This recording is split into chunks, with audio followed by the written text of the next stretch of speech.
My father was mentally and emotionally abusive to my mother, and that was the normal I knew. And when I found my first husband, I chose somebody just like my father. My life imploded 22 years ago with leaving an abusive marriage. I'm a 46-year-old college graduate, and I've never been married, and I do have 2 dogs. What brought me to the Crisis Center as a board member was a very compassionate and caring person by the name of David Stark, who I worked closely with, and immediately fell in love with their approach, the culture, and what it is they were striving to do.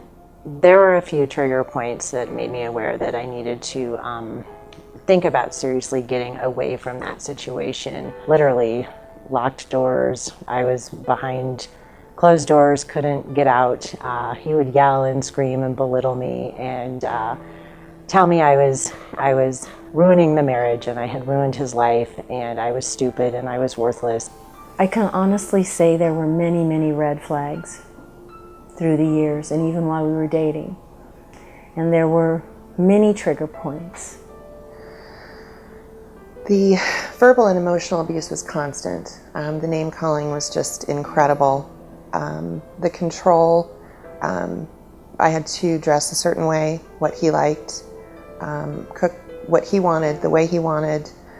He even went so far as to choose when to pay the electricity and the water bill, so that sometimes we did not have electricity or water. And that was his way of finding out if I really loved him and could I hang in there in a horrible situation. I was very aware of domestic violence prior to joining the board at the Crisis Center. I'm not sure many know, but I grew up in a domestic violence household at a very young age. Not to mention that I grew up in the South, where the culture is completely more accepted and not attuned to women's issues. There were times when he got very, very angry and I would take my children to the neighbors just so that they didn't have to hear him yelling at me and being in that environment. His behavior escalated and things started getting worse. And when I finally made it in to see a counselor for the first time in my life, and the first time I was alone in counseling, I started telling her the truth. But I would also take my cell phone to the neighbors on occasion because that was my only connection to the outside world. I was afraid that in a true emergency, when I needed help the most, that I wouldn't have an outlet. At this time, this was my stepdad. This wasn't my father, so this was another, to me, almost like a stranger, because again, I really didn't know him all that well. So I think that dynamic may have played into that whole scenario in terms of my trying to rationalize it. I didn't try and rationalize it from, why aren't you guys getting along? Versus like, why is this man, beating my mom, And I couldn't believe how much pain I was in and how afraid I was.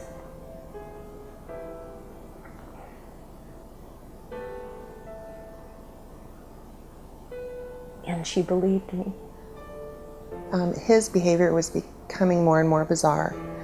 One night he thought that someone was going to come to the house to kill us, and he made me watch him load a shotgun, and he locked me in a closet, and he patrolled the house and his property for hours while I was in the closet.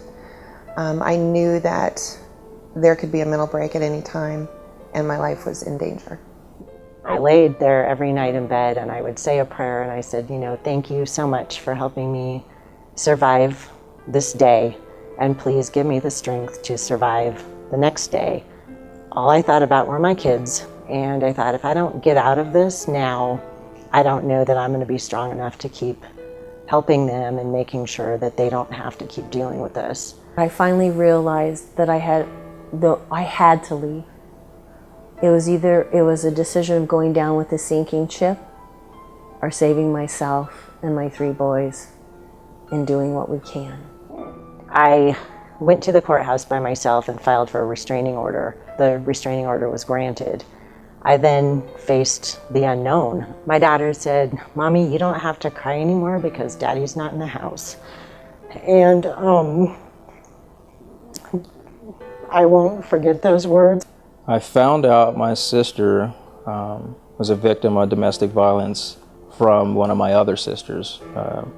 I had just gotten a phone call after coming out of a meeting, and my sister said that there's been a bad accident and your sister is just, our sister has just been murdered. And at first I didn't want to believe it, you know, because like, how do you process the news? Because immediately you're thinking like, okay, is this a hoax? At first I thought it was a hoax, but then by the tone of her voice, I knew that this was very serious. And so then I asked what had happened, and she was like, she had been in a very bad relationship with a guy and was trying to leave the relationship, and it escalated to the point where he took her life, where he shot her in the head 4 times.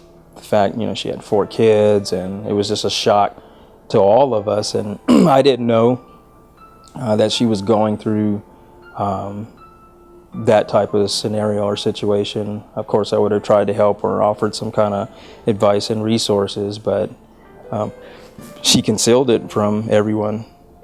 To describe where I am today, and to not be flippant, I'd have to almost describe it as a rebirthing experience. Things today are wonderful. They're 180 degrees different than what they were 2 years ago. There's no fear. I have my confidence back, my independence. I'm getting my financial security back. And I'm happy to be alive. I want to be alive. There's hope. This is the right time in my life to be telling my story, because I've been through so much and I've learned so much through the legal system and through the counselors and through the numerous people who have helped me throughout the past few years. I'm strong enough, I'm confident enough now that I can tell my story in the hopes of helping somebody else, and hope that they'll be inspired by a few things that I say. So in turn, they ask for the help that they need when they need it, and maybe they don't have to deal with some of the things that I have. It is extremely important that people realize what a fantastic resource the Crisis Center is for our community. The quality of care and therapy that I received, I could never have afforded that. I was in therapy for 2 years, and I would never have done that on my own financial resources. I couldn't have done that. They saved me, and they helped me find myself again so that I can be a productive member of the community. And this is an important opportunity to continue this work. There are women and men out there right now that need their help. And without the support, they're not going to get the help. And I know for a fact that they saved my life. My name is Richard Rhodes. I'm a board member at the Crisis Center and an advocate for those who don't have a voice. I'm asking for your financial support in helping the Crisis Center fill in the gap and be those for those who don't have a voice. Why don't you help me, my fellow board members, and the hardworking staff at the Crisis Center give a voice to those who don't have one? Thank you.